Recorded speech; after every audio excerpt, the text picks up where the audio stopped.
Muito bem, bem-vindo, bem-vinda a mais uma aula. Hoje vamos resolver exercícios a respeito da segunda lei de Newton, também conhecido como princípio fundamental da dinâmica, e algumas aplicações também da segunda lei de Newton, a famosa equação que diz que força resultante é igual a massa vezes a aceleração. Nesse primeiro exercício, uma aplicação mais direta, nós temos três forças atuando em um corpo, então vamos encontrar a força resultante, né? Esse é um fato importante de se lembrar, que na segunda lei de Newton você vai sempre aplicar a força resultante. Né? Se tem mais de uma força atuando no corpo, você vai encontrar a força resultante, como é o caso aqui. Tá?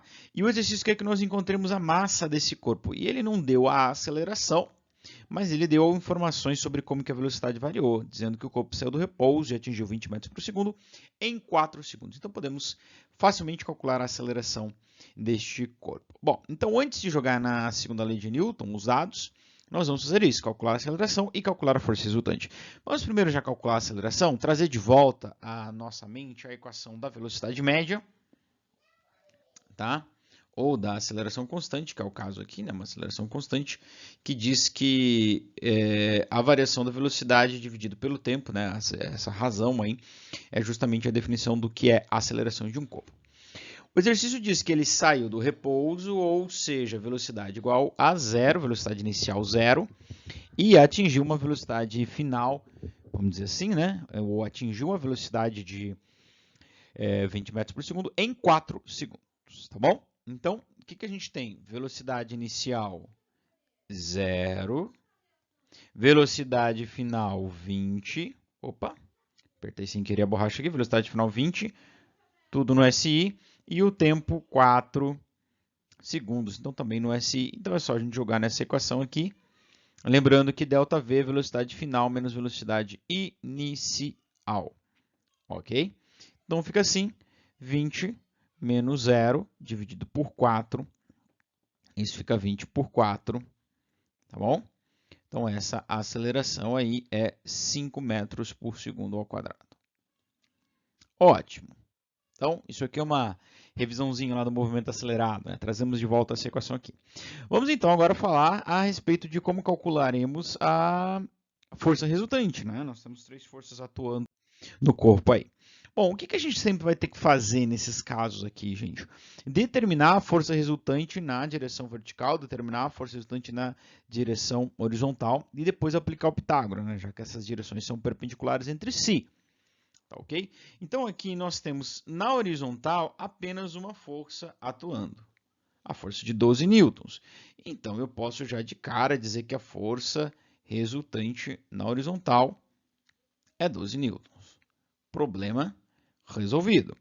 Bom, vamos pensar agora na vertical. Nós temos duas forças atuando na vertical, 18 newtons para cima, 12 newtons para baixo. A força resultante na vertical vai ser a soma vetorial dessas duas forças, né? Ó, da F de 18, elas não têm numeração ali, então vou chamar de F18, tá? Mais o vetor da força F2 newtons. Tá?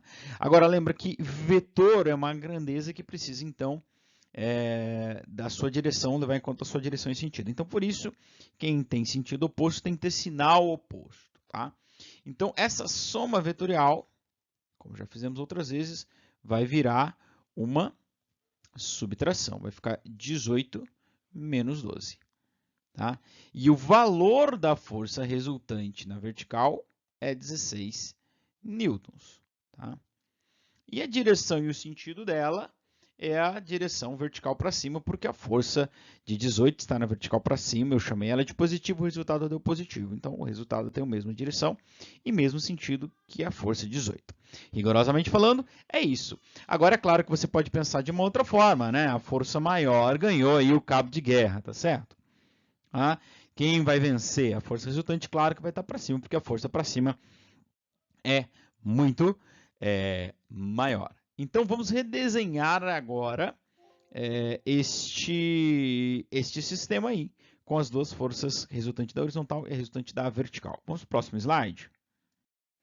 Então, na verdade, o que eu encontrei? Eu tinha o meu corpo aqui e eu posso agora trocar as duas forças, as três forças, por duas apenas. a força de 12 newtons aqui na horizontal para a direita, né?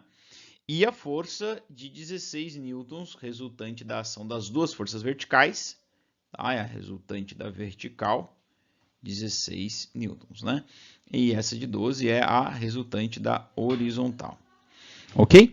E agora, como é que eu somo essas duas forças, né? Você que não viu nenhuma aula ainda a respeito disso. Então, são forças perpendiculares entre si. Eu vou usar o teorema de Pitágoras para isso, porque é justamente o teorema, a equação que relaciona as dimensões dentro de um triângulo retângulo. Tá? E por que eles são retângulo? Porque são perpendiculares. Perpendicular é um ângulo reto, daí o triângulo retângulo. Mas aonde você está vendo um triângulo aí, professor? O triângulo vai aparecer nessa situação aqui. A força resultante pode ser determinada pelo método do paralelogramo, que é o quê? Fazer o pontilhado a partir do fim de um vetor, né? Uma linha pontilhada paralela ao outro, ó. Certo?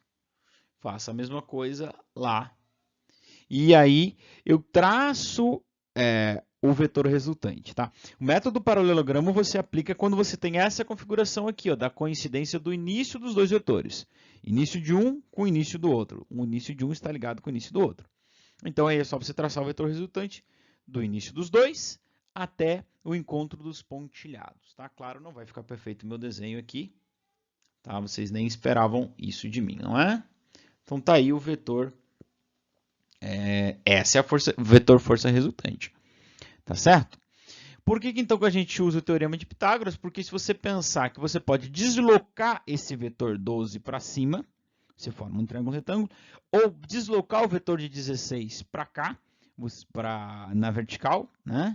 Vocês não estão vendo o que eu estou indicando ali, mas enfim, se você deslocar o vetor 12, você pode encaixar um triângulo retângulo. Se você deslocar o vetor de 16, você também pode encaixar um triângulo retângulo ali, por exemplo. Aliás, esse é um outro método de achar a força resultante, que seria você deslocar um dos dois vetores, como por exemplo pegar o vetor vertical e deslocar ele.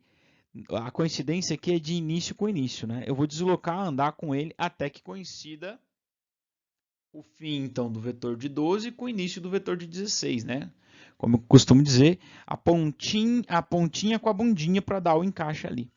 E quando eu tenho essa configuração aqui, é só traçar o vetor resultante a partir do início do primeiro até o final do segundo, né?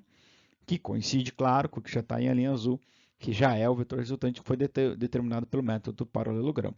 Então fica visível para vocês aí que eu tenho, claro, um triângulo retângulo aí. Então a gente usa o teorema de Pitágoras, que diz que a hipotenusa ao quadrado é a soma dos quadrados dos catetos. A hipotenusa, nesse caso, quem é? A força resultante.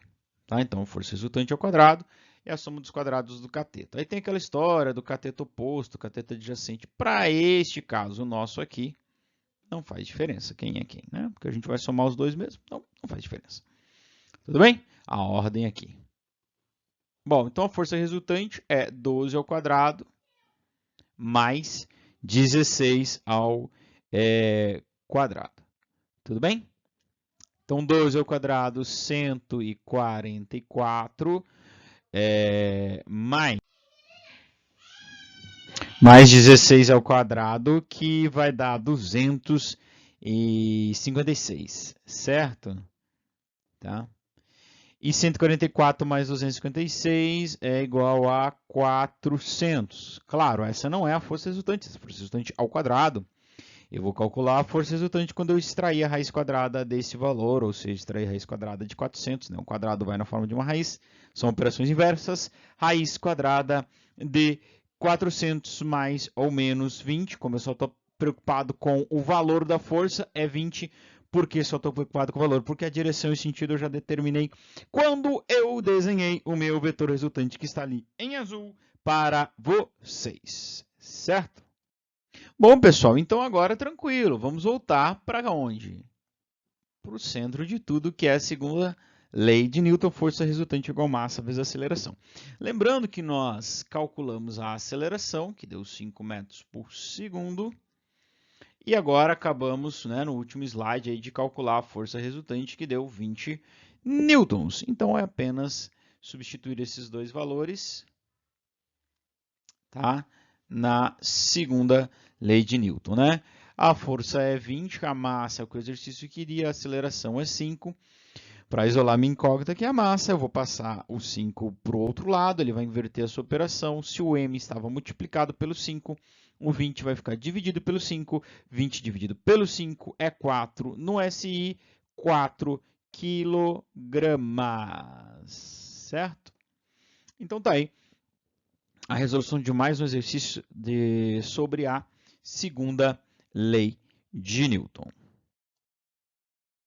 Está chegando aí na tela de vocês o exemplo 2, que é um exercício que nós dizemos que é de aplicação da segunda lei de Newton, né? Já que ele vai tratar aqui de força-peso, né? E força normal. Um exercício que parece, na verdade, bem confuso, mas que a resolução é bem simples. O exercício da FUVEST que diz assim: na pesagem de um caminhão no posto fiscal de uma estrada são utilizadas 3 balanças. Sobre cada balança são posicionadas todas as rodas de um mesmo eixo, né? O caminhão da figura tem 3 eixos, 3 balanças. As balanças indicam, respectivamente, né? Vai aparecer no desenho depois, 30.000 newtons, 20.000 newtons e 10.000 newtons. A partir desse procedimento, é possível concluir que o peso do caminhão é. Então, à primeira vista, parece um exercício que a gente não sabe nem direito muito bem por onde começar, né? Mas é um exercício bem simples. O que a gente precisa lembrar? Que balança mede força normal. O que é força normal? É a reação de um apoio a uma superfície. Quando você coloca um corpo apoiado em uma superfície, o peso desse corpo, ou parte dele, se a superfície não estiver na horizontal, parte dele, ou ele todo, se estiver na horizontal, né? É aplicado sobre a superfície e a superfície vai reagir. Terceira lei de Newton, né? Para toda ação é uma reação. Ela vai reagir fazendo uma força para cima sobre o corpo. A esta força nós damos o nome de normal. Tá? E o que a balança mede, na verdade, é esta força. Que se a balança estiver na horizontal, a balança vai medir o peso do corpo que está sobre ela. Claro que ela dá o resultado em quilogramas, mas ela está medindo o peso. Ok? Então, aqui nós temos 3 balanças. Né? Então, qual é o real peso do corpo? Né? Bom, vamos pensar um pouquinho. É simples, veja. Como o caminhão está em repouso, a força resultante sobre ele é 0. Se as balanças mediram 3 forças, é porque tem 3 forças atuando no corpo para cima, 3 normais, tá? Empurrando o corpo para cima, foi o que a balança mediu, tá certo? E se não há movimento do corpo, essas 3 forças normais estão justamente equivalentes, né? A soma dessas 3 estão equivalentes ao peso que o corpo tem, tá certo? Então, na verdade, a gente vai descobrir que o peso do corpo nada mais é do que a soma dessas 3 forças, né? Ó, eu tenho uma balança, N1, N2, N3, N1, N2 e N3 são as normais, né? Que agora estão aparecendo ali no desenho para vocês. Tá bom? Então, se existem essas 3 forças para cima, sabendo que a força resultante é 0, então é porque existe uma força para baixo que iguala a soma dessas 3. Quem é essa força para baixo? É o peso deste caminhão. Tá certo, Roberto? Vamos lá? Olha aí o peso do caminhão para baixo. Então, resposta correta, letra E de escola. O exercício 3, ele é, de certa forma, parecida com o exercício 2, tá? Mas a gente vai ter que prestar atenção, um pouquinho mais de atenção. Da Federal do Rio de Janeiro, diz uma idosa de 68 quilos, ao se pesar, o faz apoiada em sua bengala, como mostra a figura. Com a pessoa em repouso, faltou uma letra ali, com a pessoa em repouso, a leitura é feita de 650 newtons. Considerando a situação da gravidade como 10, calcule o módulo da força que a balança exerce sobre a pessoa e determine a direção e o sentido. Bom, letra A é muito simples. Se a leitura da balança é de 650 newtons, é porque essa é a força que ela está fazendo sobre a pessoa, é a normal. A letra A, lá em cima em azul, a leitura da balança, 650 newtons, é o valor da força normal que ela exerce sobre a idosa. A direção é vertical e o sentido é para cima. Lembra que isso é uma reação da força-peso, que está vertical para baixo, né? Imaginando aí que a balança está na horizontal. Beleza? Letra B. Suponha que a força exercida pela bengala sobre a pessoa seja vertical para cima, calcula o módulo dessa força. Espera aí. Então, veja. O peso da idosa, ou do idoso, agora apareceu o idoso, mas é a idosa, né? É 650 newtons, é 680 newtons. Por que a balança só mediu 650? Por quê? Porque essa força normal, ela é uma reação. Tá? Então, de novo, a força resultante sobre a pessoa tem que ser zero. Então, tem uma força de 650, tem uma força, perdão, de 680 para baixo aqui, tá? E a balança vai fazer uma força para cima. A força que a balança faz para cima é de 650 newtons apenas. Mas por que ela faz só isso? Bom, porque quando a pessoa está apoiada sobre a bengala, por que você se apoia sobre uma bengala? Porque ela te ajuda, né? Quando você precisa. Por que ela te ajuda? Porque quando você apoia sobre uma bengala, você está fazendo uma força no chão e o chão vai reagir e fazer uma força sobre você, para cima. Quer dizer, né? É o que diz a letra B. Suponha que essa força seja vertical para cima. Então, essa força da balança, eu vou desenhar, estou desenhando um vetor bem grande, né? Para não ficar confuso aqui, tá? Essa força que a bengala faz, FB, força de bengala, na vertical para cima, ela vai se somar com a da balança para se igualar aos 680. Então, ela é a diferença entre 680 e 650, ou seja, é uma força de 30 newtons. Isso muita gente já havia suposto isso aí, tá bom? Então veja lá, o peso do idoso, 680 newtons. Por quê? Porque usamos a gravidade como 10 e a idosa ou idoso tem 668 quilos, tá bom? Então, já tinha feito de cabeça aqui, já estava contando que o peso dela era 680 e esse peso é vertical para baixo, ok? Então, o que vai acontecer aqui? Nós vamos igualar o peso com o peso que está para baixo, ele é igual à força da balança para cima, mais a força da bengala para cima, tá? Então, a força do peso para baixo se equivale à soma das duas forças que estão para cima, que é a da bengala mais a da balança. A da balança é 650 newtons. Legal? Por quê? Então, a mesma ideia, né? O corpo está em repouso, a idosa não está nem subindo nem descendo, então a força resultante na vertical tem que ser zero, tá? Então, se a força resultante na vertical é zero, é porque as que estão para baixo são iguais à soma das que estão para cima. Então, 680, perdão, é igual a 650 mais a força da bengala. Claro que a força da bengala é 30 newtons. Beleza? Tá aí, vertical para cima. Muito bem, exemplo 4 na sua tela, esse aqui vai trazer para nós a ideia do seno e cosseno. Então, nós já estudamos plano inclinado. Então, como eu disse para vocês já uma outra vez, quando você aplica uma força inclinada, é praticamente a mesma ideia do plano inclinado, ok? Então vamos ao exercício 4 da Unifesp.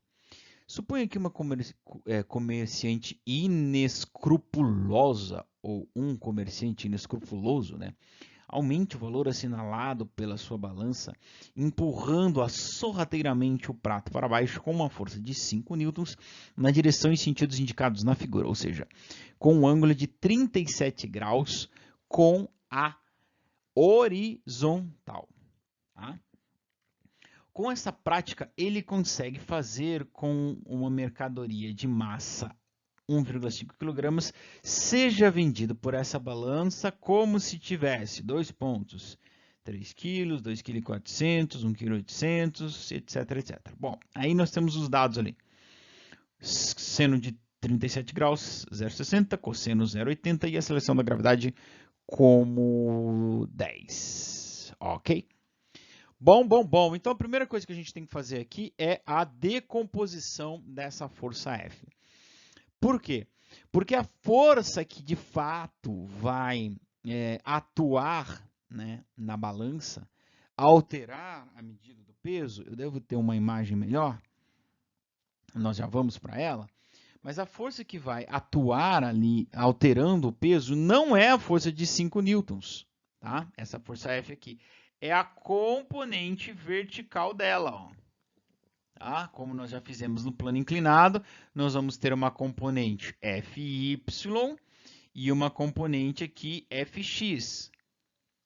Tá?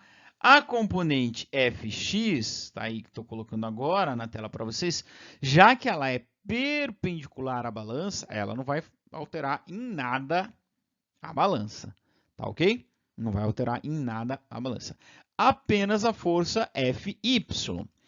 Então, não pense você que é só você somar esses 5 newtons com os 15 newtons lá, que é 15 newtons porque o corpo, né, da questão tem 1,5 quilos, né? Então, multiplica por 10, 15 newtons. É só você somar esses dois, dá 20, e a resposta é 2 quilos. Até porque nem tem 2 quilos, 20 newtons seria 2 quilos, né? Nem tem 2 quilos nas alternativas. Tudo bem? Então, olha só, vamos fazer a decomposição nessa força aqui, ó. Vai aparecer para vocês aí. Olha aí o ângulo de 37 graus. Então, eu vou ter uma componente Fx ou Fy, né? Eu chamei de Fy essa aqui, porque ele está na vertical, né? Venhamos e convenhamos, né? Fy, tá? Só que eu coloquei ela aqui lá no desenho da balança, mas é a mesma força. Lembra que vetor, você pode deslocar ele desde que você não mude a direção, o sentido e o tamanho, é o mesmo vetor. Tá? E ela vai ter uma F e X aqui, né? Vou pôr X aqui, tá bom? É uma Fx. Essa Fx não nos interessa. Não nos interessa, porque ela está perpendicular à balança, tá bom? Então, Fx é a única que pode contribuir para alterar a leitura. Não, é Fy, tá? É a nossa Fy aqui. Desculpa, tá, gente? Não é Fx, não. É a Fy é a única que pode alterar a leitura da balança. Então, vamos calcular quem é essa Fy.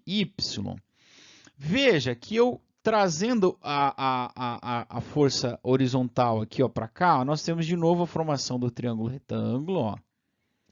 Tá? E isso vai nos ajudar a enxergar melhor quem são cateto adjacente e quem é cateto oposto. Para a gente saber se para determinar Fy a gente usa seno ou cosseno. Tá bom? Então, olha o ângulo de 37 aí. O Fy, que está em roxo ali, está na horizontal, ele compõe o ângulo junto com o F, junto com a hipotenusa desse triângulo retângulo. Então, ele é o cateto adjacente. Então, para eu determinar o Fx, essa força horizontal, eu teria que usar o cosseno, porque cosseno é cateto adjacente sobre hipotenusa. Tá? Mas não é essa força que a gente quer. A gente quer a força Fy, porque ela está vertical para baixo, ela que está contribuindo com a balança. Então, ela é o cateto oposto. Olha lá no desenho, ela está de frente para o ângulo 37, está oposto. Ele está num canto e esse cateto Fy está no outro. Tá? Então, para determinar o Fy, eu vou multiplicar o F pelo seno, porque seno, por definição, é cateto oposto por hipotenusa. Então, Fy é F vezes seno de 37 graus, que já está ali para nós, né? Fy vai ser F, que é 5 newtons, vezes o seno de 37. Tá bom? Aí, galera, ó, se você usou o Fy ou Fx como o exercício trocou aqui, aí pouco importa a nomenclatura que você dá. O que você não pode é saber o que você está fazendo, né? Tá? Então, você saber que o que você está interessado ali é o cateto oposto. Tá? Então, é seno e não cosseno, porque seno é cateto oposto por hipotenusa. Então, Fy, que é cateto oposto, é a hipotenusa, que seria o F vezes o seno de 37 graus, tá bom? Então, aqui estão as relações trigonométricas na tela para vocês, né? Tudo explicadinho aí, né? Então, ó, O seno é cateto oposto por hipotenusa, tá? Então, caso interessar, vocês podem tirar um print e dar uma olhadinha nisso aí também, tá bom? Tá explicado aí também quem é o cosseno. Claro, é que nós não vamos usar o cosseno neste caso aqui, certo? Muito bem, então voltando para o desenho aqui, nós vamos calcular quem é esse F e Y, essa força que está comprimindo a balança na vertical para baixo, né, que você pode desenhar aqui, ou aqui, tanto faz, né, no meio ou não, tá bom? E conforme um lugar eu chamei de F, aí não dá, né? FY, tá ok? Então, e nós já concluímos que, já que seno é cateto oposto por hipotenusa, ele é o cateto oposto do ângulo de 37, esse FY aí para nós vai ser o valor da força F, né, vezes o seno de 37 graus. Lembrando que, como a gente viu lá no enunciado, a força que o cara aplicava era 5, e o ângulo e o seno de 37 era 0,60. Ou seja, essa componente que aperta ou comprime a balança na vertical para baixo é igual a 3 newtons. Tá bom? Então, veja bem, meu bem, se ele está aplicando uma força de 3 newtons, é como se ele estivesse aumentando a massa do corpo em 300 gramas, né? Como se ele estivesse colocando um peso ali de 300 gramas, né? Porque 300 gramas daria uma força de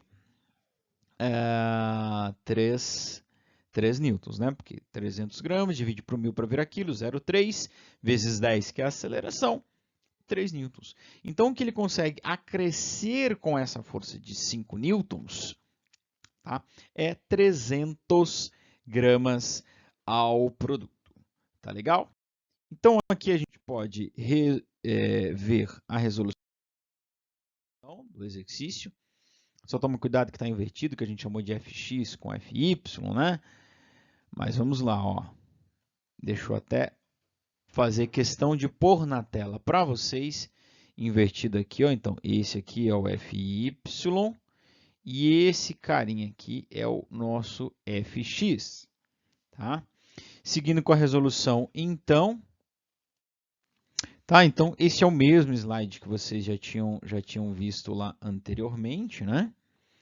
É o mesmo slide, tá? Então isso aqui na verdade é fx, aliás, errei duas vezes, né?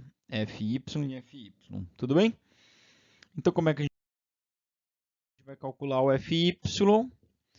O fy, então, é o f vezes o seno de 37, seno de 37 é 0,5, a força é 5, é 0,6, perdão, a força é 5. Então, essa fy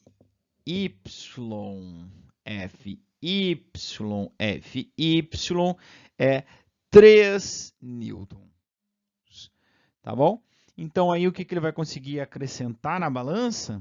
Ele vai conseguir acrescentar na balança uma medida de 3 newtons, que é o mesmo que 300 gramas, tá? Então, se você divide isso por 10, ele pesou 1,5 quilos, né? Então, isso dá 15 newtons, mais 3 newtons, 18 newtons. E se você divide isso por 10, né? É como se ele tivesse uma massa de 1,8 quilogramas, né? Que eu já tinha comentado anteriormente, ele consegue acrescentar ao corpo uma massa de 300 gramas. Tá certo, gente? Então é isso. Qualquer dúvida, estamos aí. Um abraço e até a próxima.